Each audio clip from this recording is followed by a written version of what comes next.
আমার মায়ের সবগুলো রান্নাই স্পেশাল, কিন্তু তার এই আলু পটল ভাজার রেসিপিটা একটু বেশি স্পেশাল। তো প্রথমে সে সবগুলো পটলের গা থেকে এভাবে করে ছিলকাটা ছাড়িয়ে নিচ্ছিল, এরপরে হচ্ছে ভিতরে যে বিচিগুলো আছে ওগুলো ফেলে দিচ্ছিল, আর বিচিগুলো ফেলে দেওয়ার পরে সে আলুটা এভাবে করে কুচি কুচি করে কেটে নিচ্ছিল।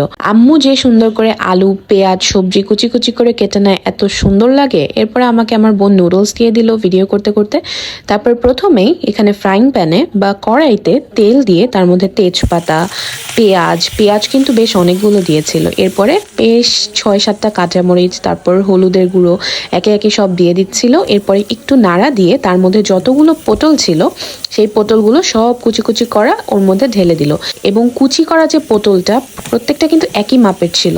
এরপরে লবণ দিয়ে বারবার পটলটা নেড়ে দিচ্ছিল। তারপরে যখন ভাজা ভাজা হয়ে গেল, বেশ আম্মুর পটল আলু ভাজা রেডি।